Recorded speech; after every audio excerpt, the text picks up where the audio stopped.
It's the Empowerment Perspective Radio Show, hosted by Demiso Josie, Kareem Spence, and Miss Stacy Sanderson-Dick.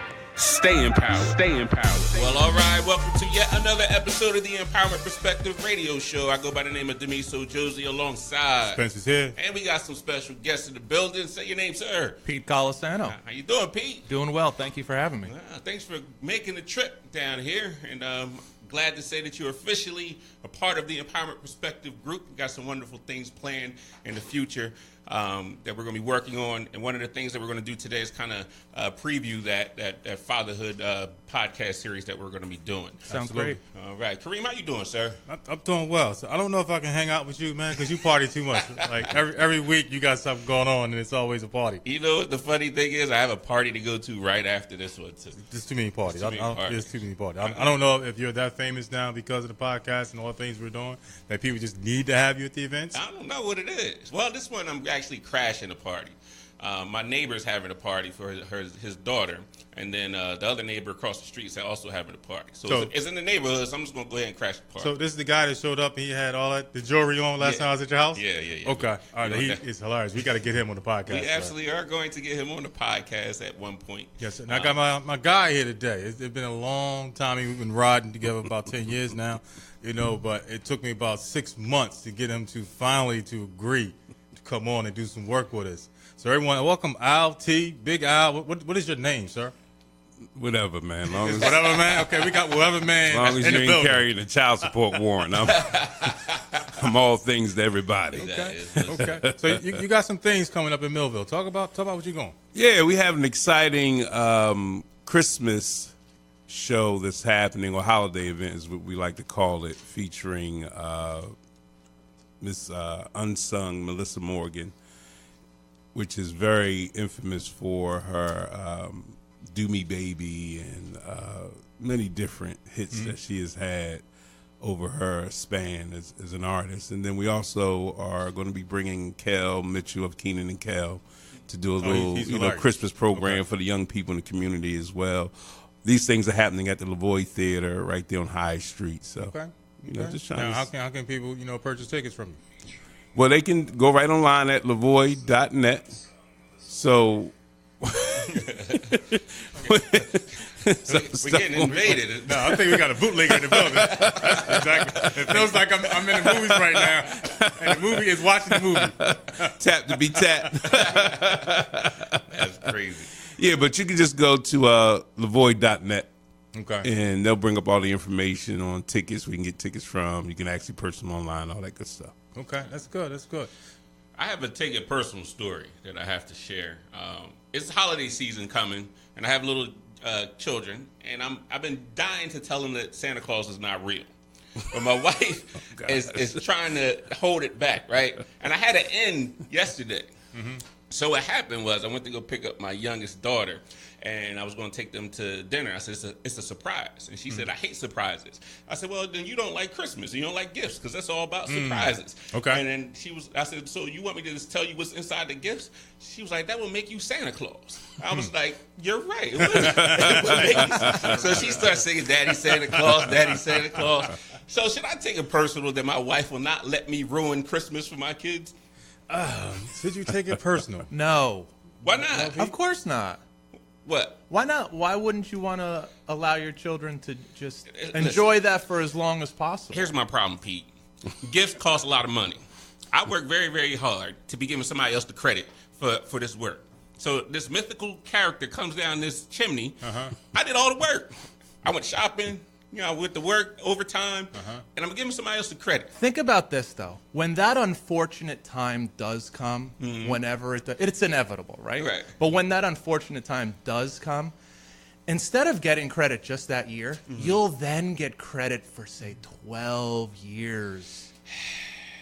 Well, you're being so short-sighted about it. I am being short-sighted. He's not thinking about the end game, Pete? Yeah, the end game is, first of all, it's kind of sad, but then you can see the look in their eyes that, God, Dad and Mom did that for all those years. You don't know my kids. My kids are going to be like, Daddy, you lied to me. Why? And they're going to punch me in the face. That's what's going to happen. Lied to me all those years. Wait a minute. We have Erica. Erica's here. Erica has something to say. I'm sorry. Go ahead. Yes. I do have something to say on this. I was trying to be quiet. I'm that little person that was in the background that was doing the replay. Sorry. But I think you shouldn't ruin it for the kids. Children do not have an opportunity to be kids anymore. We took dodgeball away from them at school. They want to take gym, recess. I mean, come on. What's one more thing? Let's take one more thing from them. Come on, you're just killing their little Ruin spirit. it all. I just think that children really, really need to be kids, and we're taking that away from them. We're making them grow up so fast. So why not let them believe and have a good time with it? I take it in the same frame of child support. Just go ahead and ruin it, man. You spending your money. They ain't gonna like you at the end of the day anyway. They forget about that stuff 2 months from. Look, man, listen. Santa Claus is a fictitious character in the world of today, and Daddy is out here working hard and making sure you have these things. So don't forget about it. I appreciate your perspective. Yeah, go ahead and ruin it for them. Go ahead and ruin it. It's all right. If you guys are listening at home, Daddy coming home and ruin Christmas for you. If this show priority ruined it. Exactly. Are you saying this because you're bitter about child support? Yes, yes. And I believe Santa Claus is at the back of this as well, because that's when child support seems to heat up during the Christmas season. They be out here, the mamas be in your face extra hard during Christmas time. So I prefer to just go ahead and just unveil the whole Santa ain't real kind of thing. Just as a means of payback. So are we now equating Santa Claus to child support? Not we. Don't really? Put me. Come on. He's in the back office, y'all, and he's there all year long. Just think about it. This man does not work one day. He has another job. Sure. That other job, 9 times out of 10, is in the back corridors of where child support is, because that's the only way he makes it. Or he's giving out parking tickets. So you're saying he sits on the bench? He sits on the bench 5 days a week, passing out child support orders. He just changed the color of the robes, man. I'm just saying, y'all. Like, just go ahead and ruin them kids' Christmas the way you need to. Thank you. And be the dad that you're supposed to be, and just that's how I would do it. Poor Santa's reputation is being ruined with every passing second. It's totally so unfair. So unfair. If anybody hasn't figured out now, this is why I rock with Al. This is exactly why I've been rocking with him for over 10 years now. That's my guy. Well, they want to change the date of Halloween. I agree. So why don't we just do away with Christmas and make Halloween that day? Wait, what? There's no child support involved. You don't have to worry about no fictitious gift giver. And he could sit on the bench 5 days a week and not have to worry about coming down the chimney and pretending and faking. So we're getting rid of Halloween. Which one are we getting rid of? Christmas? We're getting rid of Christmas. Get rid of Christmas. And we're going to substitute it with Halloween. With the stipulation that Halloween's on a Saturday. Every year. Can't be on the middle of the week. I can't do that anymore. Exactly. Today would have been a good day, though, to trick or treat. Come on, I say we should do all of them on the same day. 4th of July, Halloween, Christmas, Rosh Hashanah. Let's just get it all. Get it all out at one time. That way, all the dads who pay child support know what day not to be out and about. That's the day not to be out and about, because that's just the everyday holiday day. See, the joy of it would be with Halloween is called trick or treat. So what they can do is your child support can be put in place on Halloween day. Trick or treat. What will you get, Father? They do that. That's already been implemented.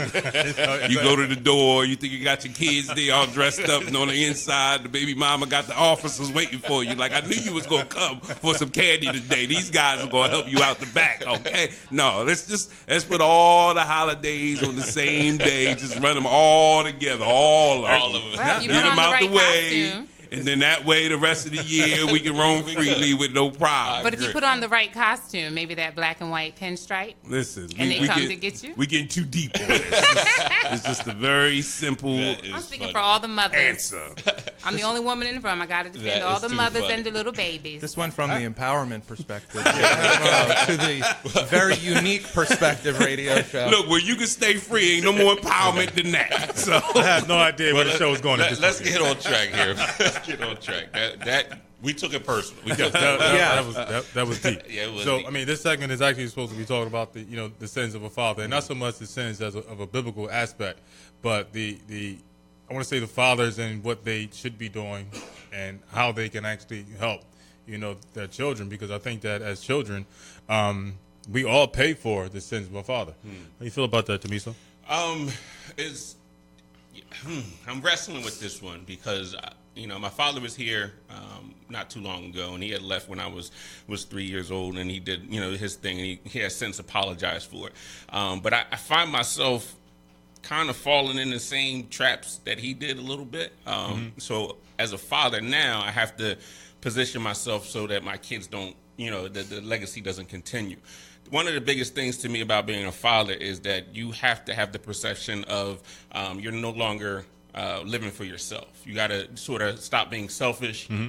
And you realize that your moves and everything you're doing has to be for somebody else. Like, I don't leave my house unless I'm getting paid or doing something for my family or helping somebody else. And when I leave my house, I'm representing more than just myself. I'm always thinking about my children.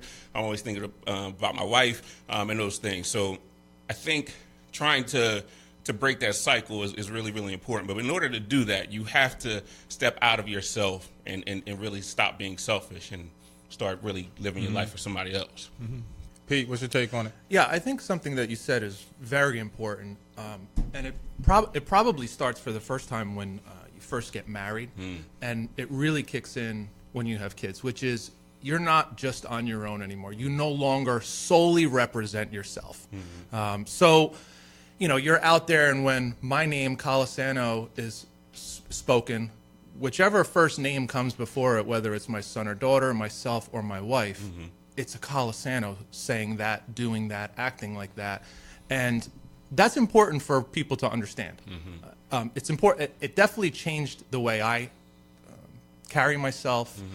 And I also make that front and center with both of my kids. Right. That when you do something at school, when you do something out with your friends, when you do something out in public, say something, whatever it may be, you don't just represent yourself. You represent me. You represent mommy. You represent your sister. Right. And that causes a reputation for us, Right. whether that's good or bad. Fair or unfair, that's the way it is. Right. Okay? If my kids are acting a certain way, every parent there then says, oh, that's how they do it. Yeah. Okay? That is true. Yeah, I had that stigma And sometimes. knowing that, I comport myself a certain way, and then I expect that from my kids. I think that's important. I think also, I have two girls, obviously, and somebody told me a long time ago that I will be the first man that these young ladies will ever know and encounter. And when I heard that, it kind of turned my world upside down. Like, I have to represent what it means to be a man and a father and a husband to my daughter. So that's really, really, really important. How do you navigate? How you have a son and a daughter, right? How do you navigate the messages that you're sending to both of them? Yeah, so I try to keep I'll say we're fortunate in that my wife and I are together, and we're very much a team on this. Okay, so some of the more ladylike messages, my wife will handle with my daughter, and some of the more manly, gentlemanly, however you want, masculine things that I want to get across to my son, that'll come from me. Right. Now, there are obviously a boatload of characteristics and traits that are gender is not an issue with. Okay, being in control of yourself or being responsible. So we both work on that with our kids. Okay, but we share in that. Right. And that's the beauty of it being a teamwork. This is what makes us as humans different than pretty much every other animal on the planet, where I really do think it's important for both parents to be involved, both parents to be there. Right. In the animal kingdom, it's just not like that. Right. Dad does his thing, and he takes off, and mom takes care of the rest, and the kids figure it out along the way. You hear that? My wife is probably listening. You hear that? I should be the king and just take off and do whatever I want to do. I'm going to see how that works out for me. We can rewind the tape. I'm not sure that's exactly what I said, but sure, you could take it that way. Yeah, you're the Lion King. That's what I heard. That's So I think that's important, and it certainly makes things easier. Right. You know, as a man to convey a message to my son, and as a woman to convey a message for my wife to convey that message to my daughter. And then there are things that we obviously combine. Right. So it's important.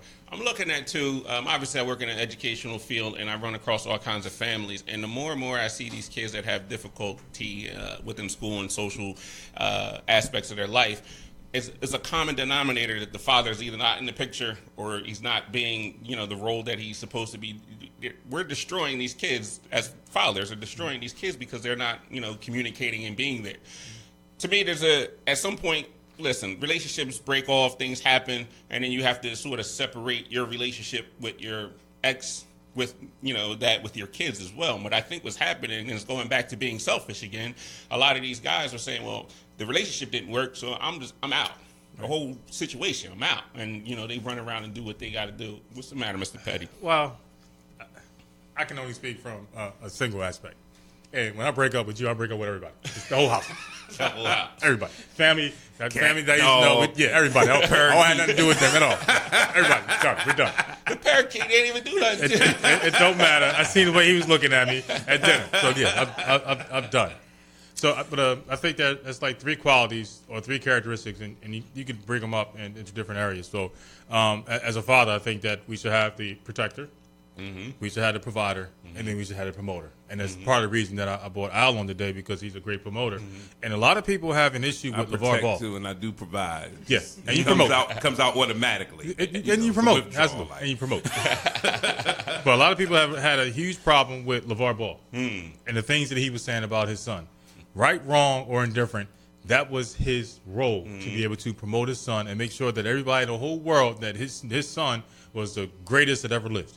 The thing I respect about him, and I was always on his side. Now, the way he did it, all right, you can argue that all day long. But the first thing I noticed was he was there. Every single event, every single situation for all three of his kids. It wasn't like he just picked one. Listen, he went to China to get one of them. You know how tough you got to be? You're like, yo. Yeah, out of jail, too.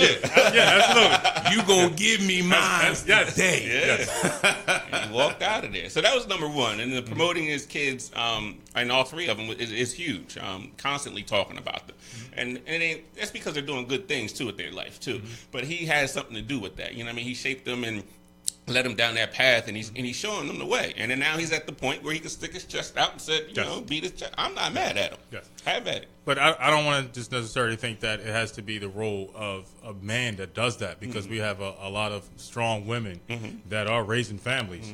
But for those roles have and is needed to be followed. Great point. In order to be a great husband and a great father, you have to have a strong woman with you. And it kind of equates to you're either going to be a cheerleader or a fullback, right? So I need you either clear the way for me to do whatever I do for this family, or you're going to be cheering me on saying this is what you need, go daddy go and all that kind of stuff. So those are the two qualities, at least for me. My wife's a bulldog. She'll clear their lane. Let me do the, travel and do all the stuff that I need to do for the family. And at the same time, she'll let me know when I'm messing up too. And click, pluck me in the forehead. She tells me too. Like, she definitely does. She'll call you out. Can I say something? Absolutely. I was thinking when you were speaking, what's your name again? Pete. That I'm from Millville, born, bred, raised, my whole family. You hear the name Millborn, you're like, oh my gosh, I know those people. And we did represent our name. My parents made sure that when we went out, we spoke proper English. I went to all the Millville schools, Mount Pleasant, all the way through Rick Avenue, Millville Senior High School, and there's 8 of us. I'm the youngest of 8. And my father was a role model. He worked from sun up to sundown. I worked from sun up to sundown. He instilled that in me. I have the family values. We had that time around the kitchen table where we had meals every night. My mom was a housewife. So to me, I've seen both sides. I understand, because I'm divorced. I understand how it is to have a father that does like Kareem, that says, bye, I'm done with the whole household. Right. And I had to raise 2 sons. But I also know what was instilled in me. So because of what I had instilled in me, I was able to raise 2 nice young men that are productive citizens. They're not always doing everything right. But they do realize they represent me when they go out. Right. And I realize that. Right. So when you said that, it made me realize that that's what my family and my mom and dad instilled in us, to go out and represent that name. I think nowadays you get this, there's a lot of all or nothing. Okay, so let me, you get this a lot where it's like, I don't care what anybody thinks of me. To ignore that or to say that's ridiculous is not true. Okay, but what there is a line.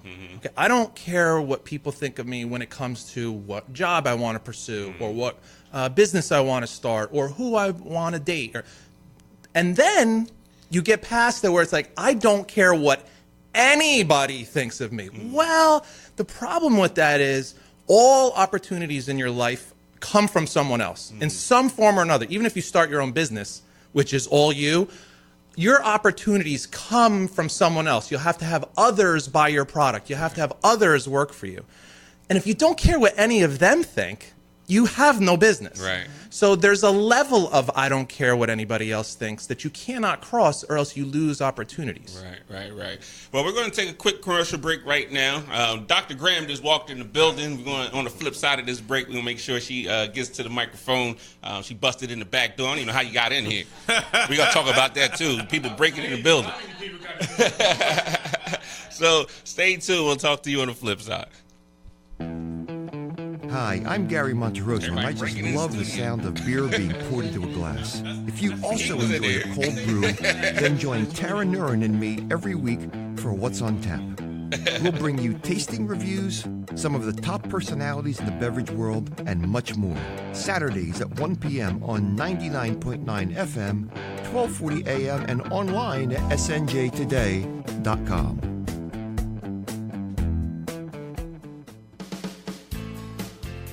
Take the stress out of hiring a contractor by calling High Point Roofing on Route 40 in Woodstown. High Point Roofing is New Jersey's premier roofing, siding, windows, and gutters contractor. Their expert team respects your home and works together to ensure the job is done right the first time. High Point Roofing offers flexible payment plans to fit your monthly budget, along with an honest project price guaranteed to be competitive. So get your free estimate today. High Point Roofing. Outstanding workmanship, excellent service.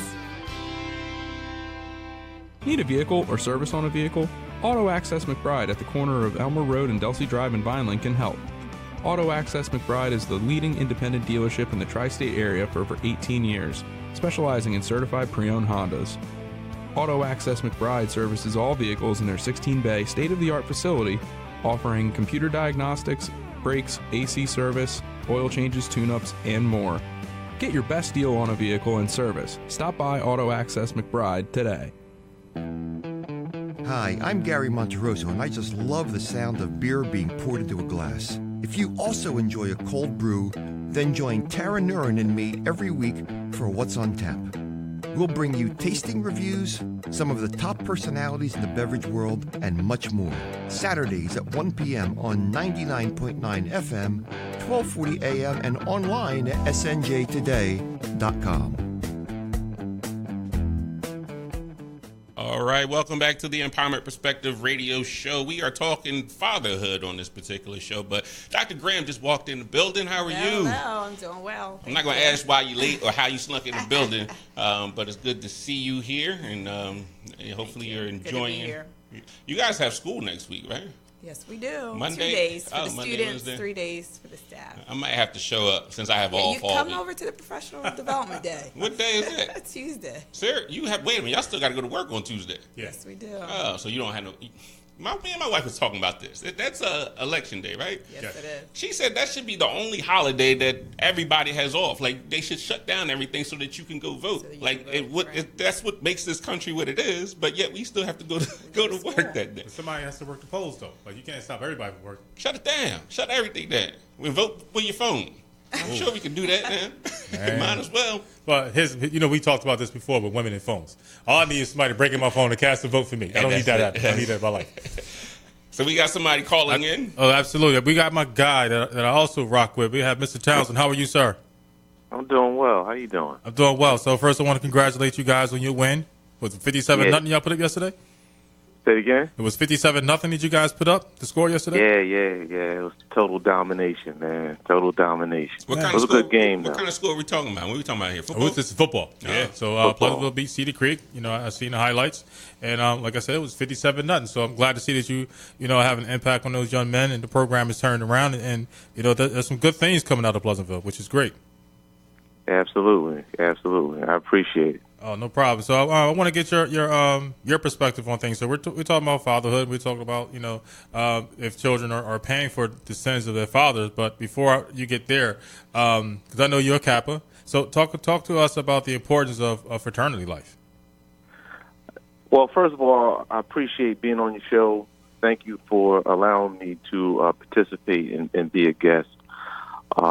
Being a member of fraternity, Kappa Alpha Psi Fraternity Incorporated, is a wonderful, beautiful thing. I decided to do it in '89. When I came in to college in '85, I didn't know much about it. and I had a group of guys that I came in with who pledged like in '86, spring of '86, and I didn't know too much. But as they pledged and went on, and we became better friends, I got to learn more about it. I got to learn more about different fraternities. So I went on and pledged in the spring '89. And the one thing about my pledge experience is when I pledged in spring '89, that was the last year that we were allowed to pledge above ground, where it wasn't illegal to pledge.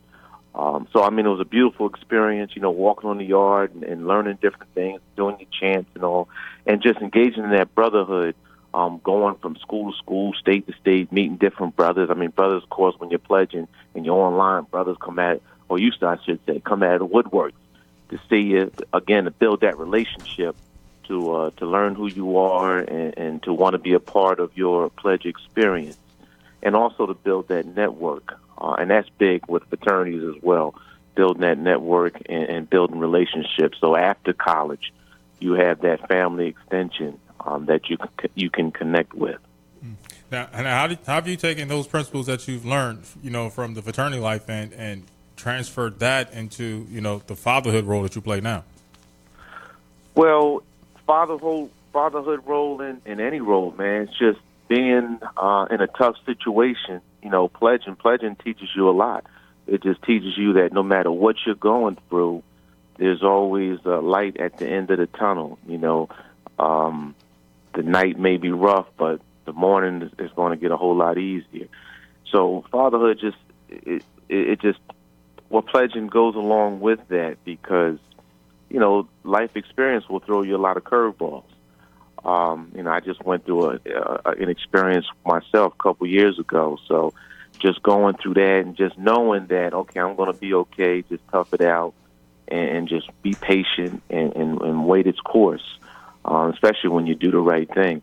But as far as fatherhood's concerned, it allows you to deal with your son, your daughter, and in the right way as far as discipline, because anything that you do, especially during that pledging period, you have to have discipline.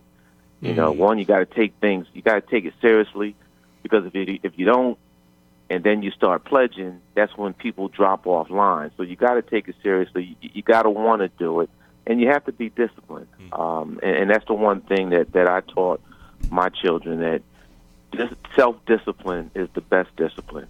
And in everything that you do, you have to do it. You got to be serious about it. You can't go in it half-heartedly. You got to go into it 100% and make sure this is truly what you want to do. You have to be committed and dedicated to it. And that's the one thing that pledging does. Not only that, you have to spend the money to do it, but you also have to go in there committed. It's like playing sports. I'm going to tie sports into it as well. You can't play a football game being uncommitted, or else people are going to get hurt. And it's the brotherhood, it's the teamwork, because if you go in and you're not doing your job, what you're supposed to do, other people are going to have to pick the slack up. So if you drop the ball, that's going to hurt someone else. So it's the same thing in the family. If the son or daughter drops the ball, or even if I as a father drop the ball, then my family's going to suffer. And it's going to trickle on down the line. So all that, pledging's taught me a lot, man. Just going to school, going to college, pledging has taught me a tremendous benefit to me as well as to my family. I think one of the things you touched on, you said patience, and I think that is a value that as fathers we have to have, not only with just our families, but also in life and business and all that stuff. And I find that we get impatient too quickly, especially with our kids. It's a work in progress. I tell them it all the time. Like I'm painting a picture, basically, and raising my kids, and the picture is never going to be complete. But I have to be patient. Like, they're going to do something wrong. They're going to mess up. They're going to stumble. Yes, it's going to take 3 or 4 times for me to correct that behavior before it, address that behavior before it changes. We have to be patient. A lot of our parents will, want our kids to respond a certain way immediately and not make the same mistake. We hope that happens, but we're not patient enough to go through the process. Would you agree, Pete? Yeah, I absolutely agree that patience is important. And there's a word that Coach used that I think is also important, which is commitment. And what I mean by that is you can't give up. Like your kids are going to learn something from somebody. Right. And as the one who loves them more than anybody else on the planet, literally, you cannot give up. Now, sometimes we get frustrated, and in that moment, you're like, I can't take it anymore. Right. And that's fine for about 30 seconds. Maybe a minute. I'll give you a minute. Right. Okay. But after that, you have to get right back in the game and realize that nobody is going to love them more than you, and you have to keep playing that game with them. Right. Dr. Graham, you have a daughter, correct? I do. I know she tested your patience every once in a while. How do you handle that when, she's testing your patience? You really feel like you're getting frustrated to that point? Yes, because we're entering into the teenage years now. The fun. The real parenting starts now. Yes. I think she's almost as tall as me, or just about. So now I have to look at her eye to eye a little bit, like give her that look.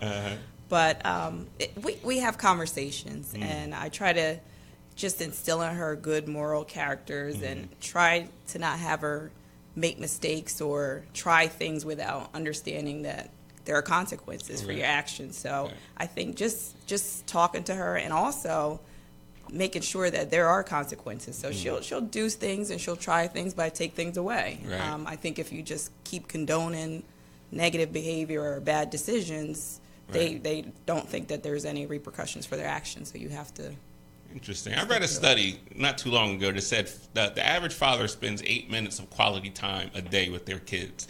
And I was like questioning that. Like, I spend a lot of time with my kids, but when we really break down that, you're not watching a movie, quality time, having a conversation with your kids, it really broke down to almost like 8 minutes a day of me really sitting there and just engaged in that. And my goal right now is to kind of, obviously expand that and talk to my kids. So I'm saying all this to our listeners, especially our fathers: have conversations with your children all the time. Put down the phone, put down the PlayStation, stop playing Fortnite, have a conversation with your kids. For me and my family, we do it at dinner time, just like kind of like you said earlier. That's sacred time for us. There's no phones at the dinner table.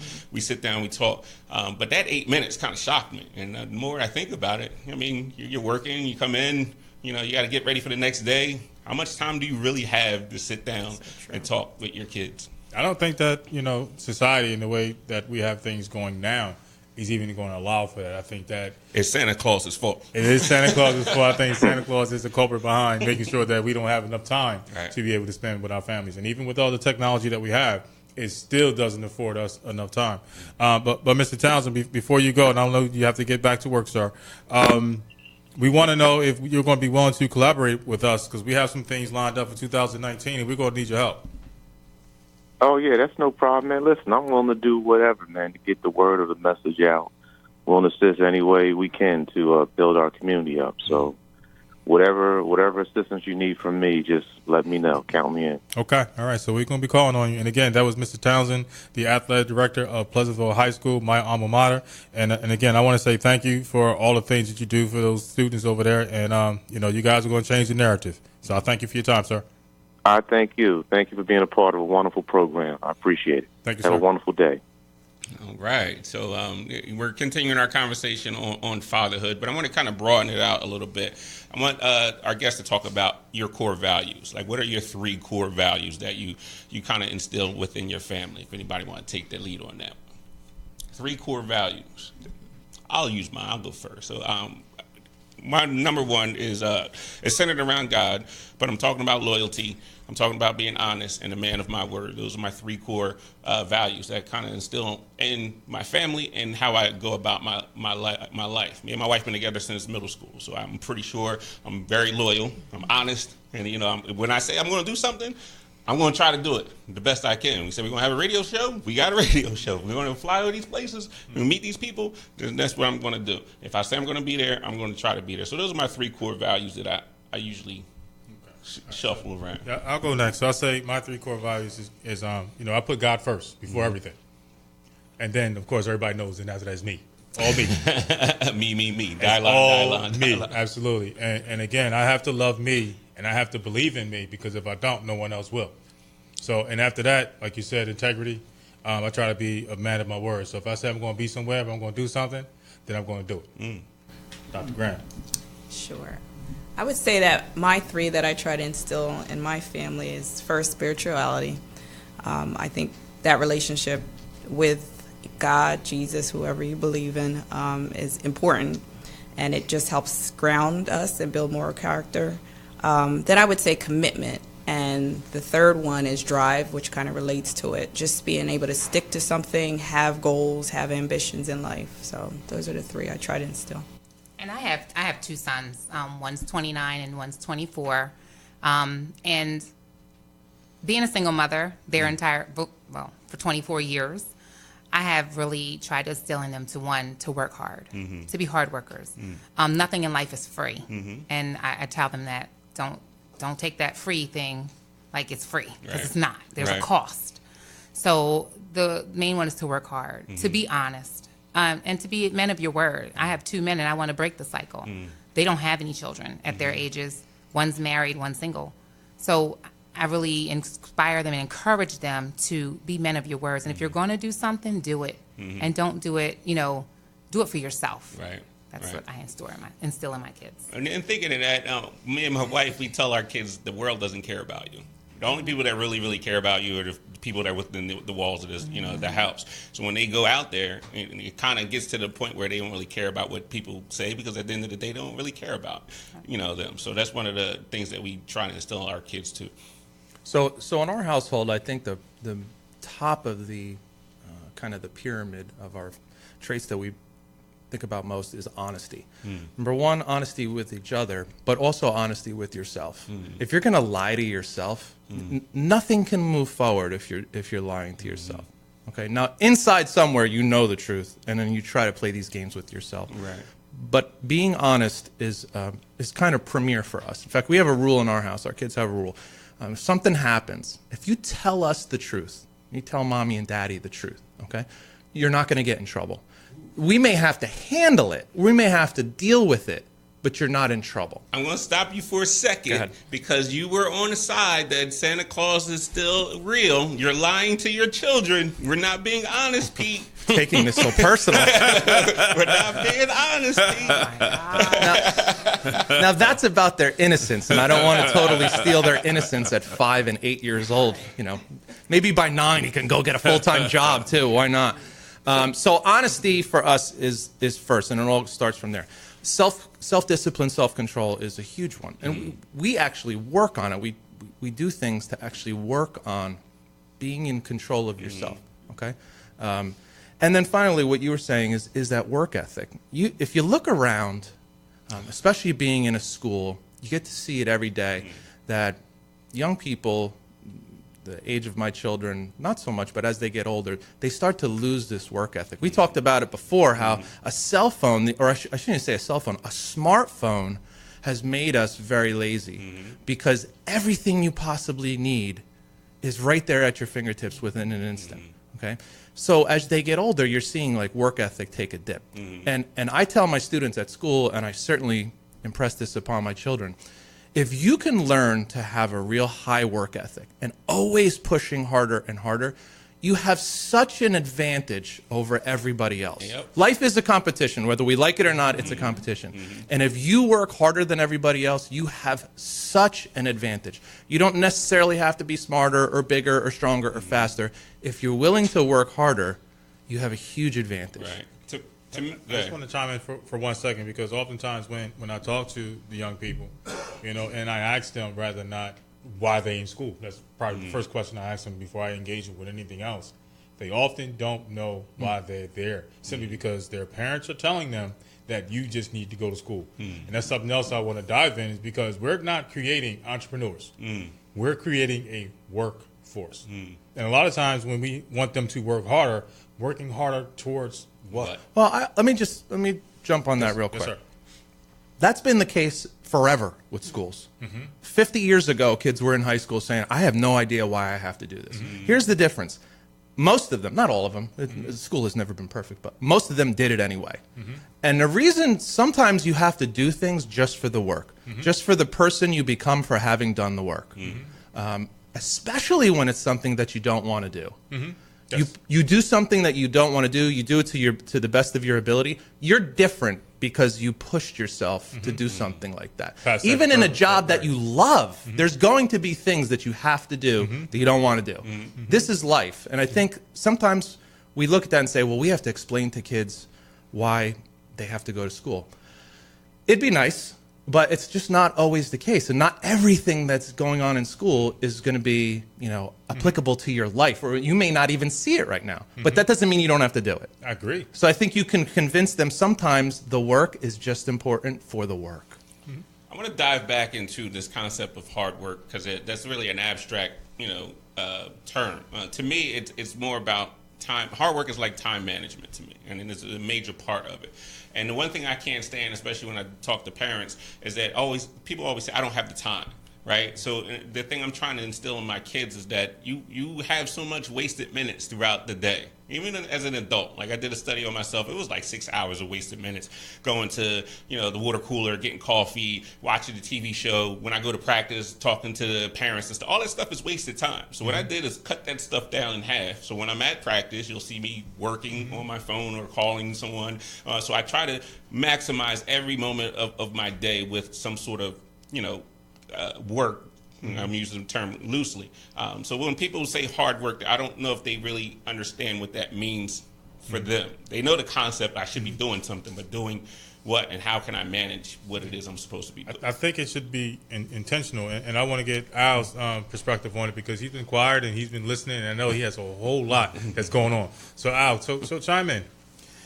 When you look at the topic, right, sins of the father, some people see that as a negative topic or a negative verbiage in regards to parenting, and then you have some people who can see it as a positive.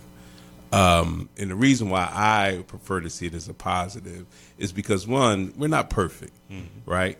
So when you think about parenting, you think about what your children see and what they expect from their parents and what the reflection of that is in regards to the relationship and the exchanges that happen, whether they're physical, whether they're emotional, whether they're just means of support. So I don't see parenting as a perfect device because there is no perfect parent.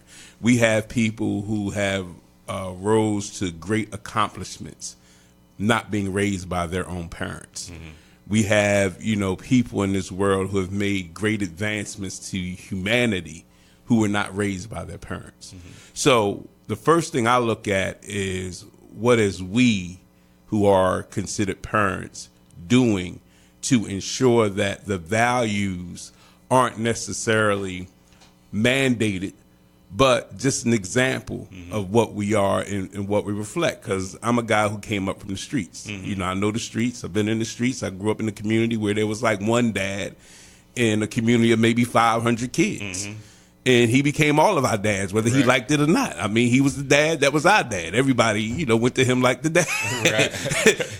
And then we had guys, I had a lot of Uncle Freds that came in and out of the house. I wouldn't necessarily call them dad, but they were in the house, and sometimes they were there for a couple of days, and sometimes they were there for months, and a few were there for a couple of years. So, being raised in an environment where you had different figures of parenting to kind of glean from and really model, or in speaking to me, directly modeling myself behind, has given me a better perspective of what a parent should be, which one is somebody who's just available and available to a place to where whatever you're doing for the best of that child, that family that you possibly can. And I think the other thing is we put, like, when you go into the court system, I joke about child support because that's kind of my platform, but I work with fatherhoods and I work with the court system in Atlantic City. Right. And to be considered a deadbeat just because your name is on a piece of paper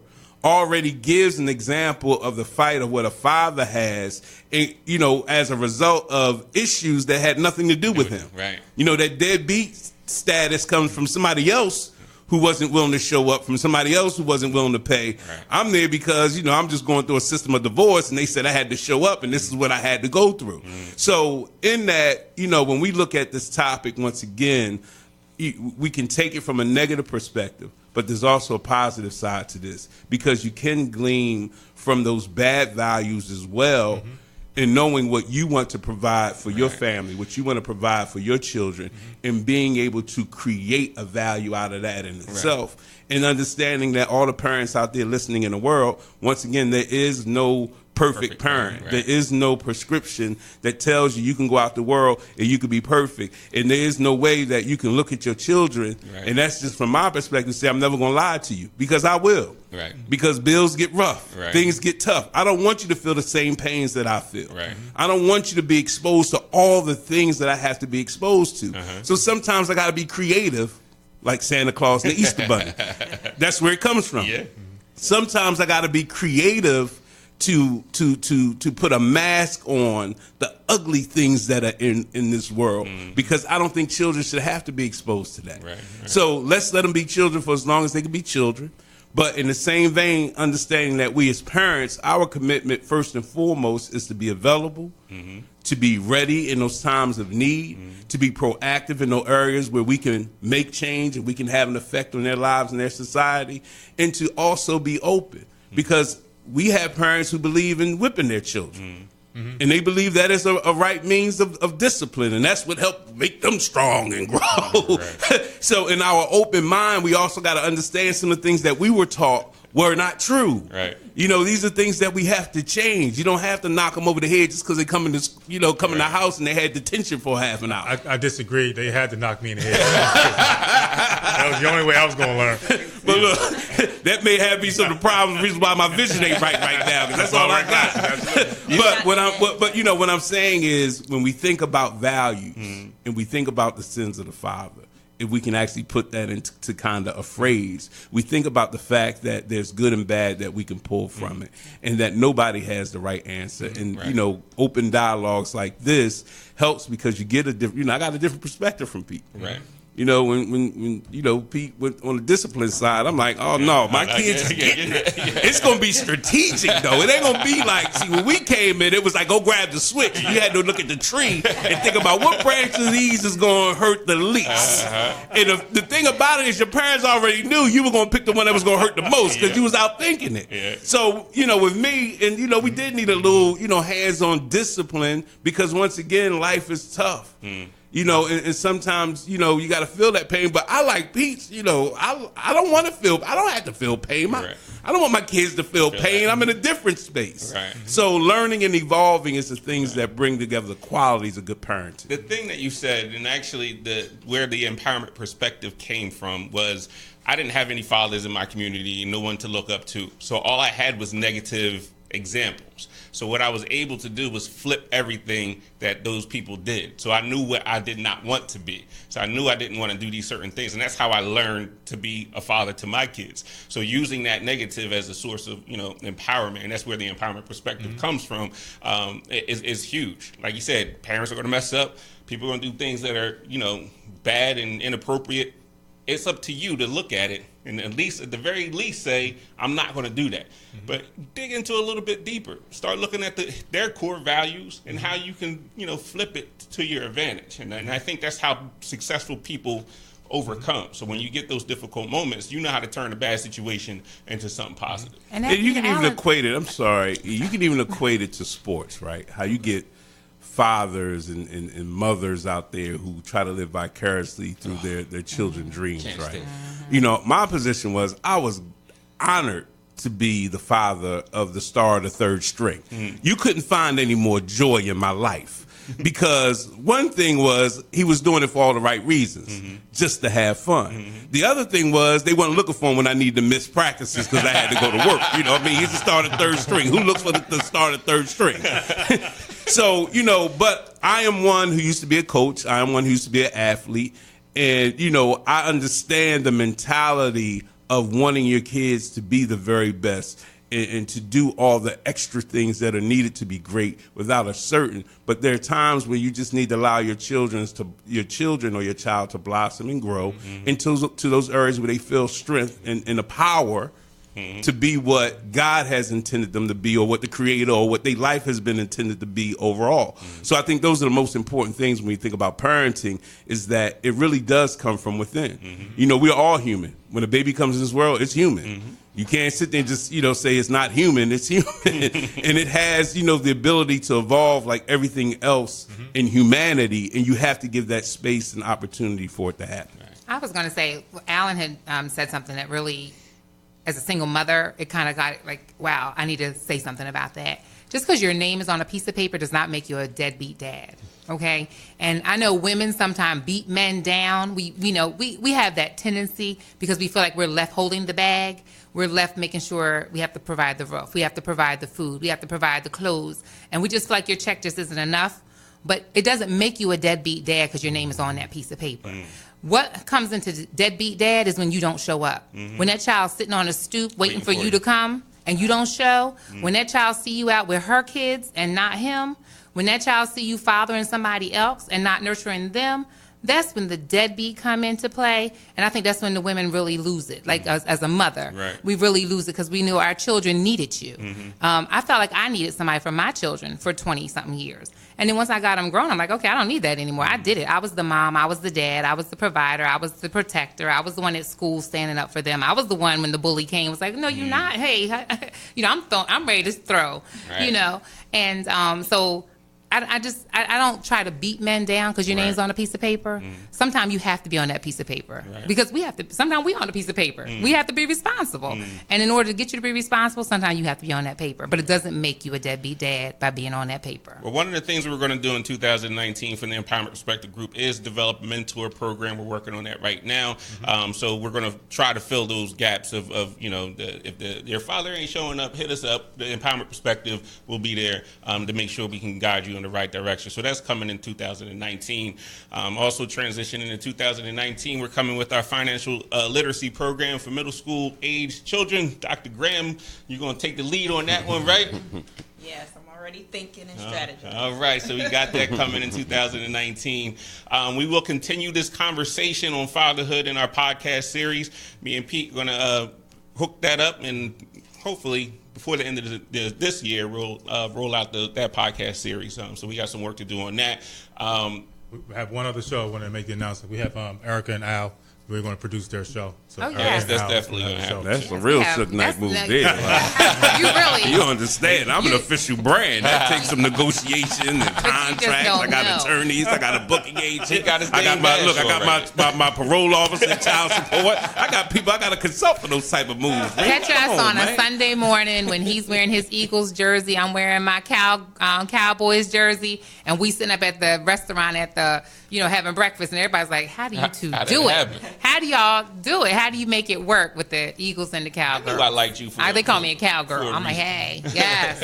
It's okay. It's Erica and Al. We got y'all. Hey, we ready. Reality show. We're going to have a camera just follow y'all around. Like I said, you'll have to talk to my attorneys on that. We're going to get all the releases and everything. Don't worry about that. That is too funny. Also, I want to give a big shout out to our followers in Sweden and the UK. For some reason, I don't know what happened in the last couple of weeks. The numbers skyrocketed in those areas. So shout out to them. Listen, hit me up with an email. We might be out there. I don't know. We'll see what happens. I've never been to the UK before or Sweden. So maybe we'll slide out there. We'll bring Adam with us too. I always say, got a passport, we'll travel. Yeah. So Pete, any last words for us before we wrap this up? We got a couple more minutes left. I just wanted to add to what Al was saying. I think something he said that was so important that bears repeating, that there are no perfect parents. Okay, I do a seminar called The Imperfect Parent.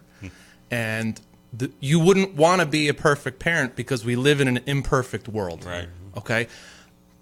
As you said, unfortunately, we look at that as a negative. And the reality is it's very much positive, because instead of looking at it as a problem that you're not perfect, you can look at it as an opportunity to teach something to your child. When you said before, like the discipline, you disagree with me with the discipline. I don't think you do. I think it's just a difference in wording. What I mean is they're not in trouble. It doesn't mean there's not consequences. If it was something like, you spray painted my car, tell the truth. You're not going to catch a beating, but the consequences are you're going to fix that car. I don't know. That is a whooping guarantee. Well, That's going to be a beat.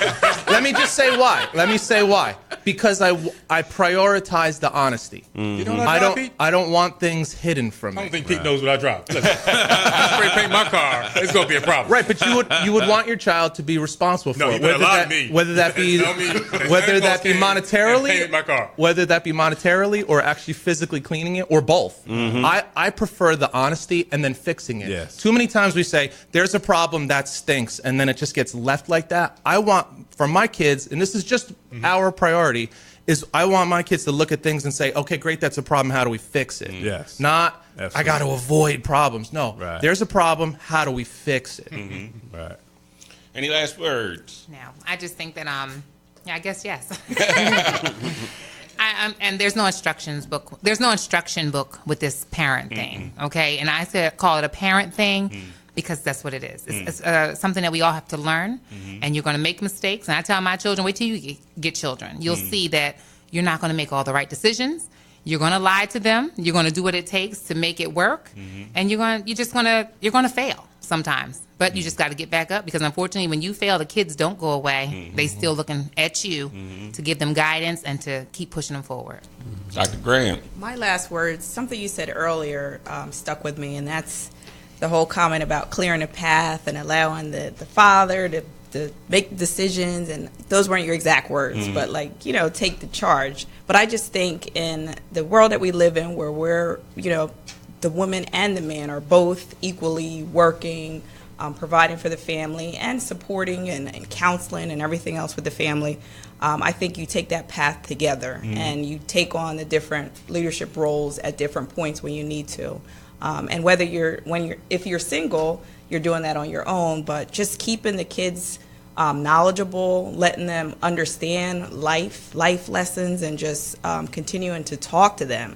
I know, years ago, it was just your child, stay in a child's place, and while you don't want them to be so exposed at a young age, you still need to talk to them so that they're able to make good decisions later on. Gotcha. Brother Al, I want you to also plug your event as well, but give us last words. Yeah, definitely. It's been a great time. I like the idea of one holiday for the whole year. Everything, Rosh Hashanah, Halloween, Easter. Let's get it all done on one day. Does that mean one I really gift? like that concept. And, good parenting holds, period. If you're a good parent, not perfect, but if you're a good parent, those values, those characteristics are going to hold in the deepest, darkest hours. And I'm a living witness to that, because I've been in some very deep, dark kind of things. So with that said, and the worst thing in my mind was my mother coming to pull me out of jail and having to look over me, dead someplace. So good parenting holds. Yes, please come on out to the Lavoie Theater, December the 14th. Melissa Morgan, my good friend Showtime, Desi from 91.7 in Philly. It is a holiday special you don't want to miss. Showtime's at 8 p.m. Go to thelavoie.net for more information on ticketing and things of that nature. We also got Kel Mitchell coming on December the 16th for a holiday program. It's called Orange for the Holidays. He'll be here for the kids, so on and so on. And just, follow me, Al T from AC on Facebook, and it's all good. All good. Mr. Petty, you got any last petty words for us? Well, I just want to thank everyone, including, Mr. Townsend, for calling in and sharing his experience with Pleasure. My dude, Al T, for making the time. I've been tracking him down for about 6 months now, so hopefully it won't be as hard. Miss Erica, as always, it's a pleasure, in sharing your values. Pete, discipline. Listen, I'm looking about to paint the cards. Beat the kids, Pete. Beat the kids, Pete. Just for me, just beat them. No, love the kids. Love the kids. They walk in the house, and I know you did something. Come in. Love the kids. Go, get naked. Don't want to beat them. My kids have no idea what's in store for them when they get home. So that's what you're learning from their parents. That is too funny. So listen, you can make sure you follow us on theempowermentperspective.com. We have our radio show up there, our podcast series. Don't forget, me and Peter will be dropping the Fatherhood and continuing this conversation. We also, don't forget, our mentoring program will be out in 2019. Also, financial literacy. We're also hitting the conference circuit, man, where are we in? Atlanta, Vegas, hopefully getting to Cali soon. We're coming, Cali. You're our second largest market, so we're going to come out there at some point in time. This thing called a job is getting in the way, though. So we want to figure out how to make that happen. So to all the fathers that are out there listening, and mothers too, I hope you got something from our podcast, our radio show today. If anything, if you ain't learning anything, be there for your kids. Show up and promote them and protect and provide. So stay tuned. My man Gary Monteroso, What's on Tap, is coming up next. Please follow us. Again, that is www.theempowermentperspective.com. Until next time, stay empowered.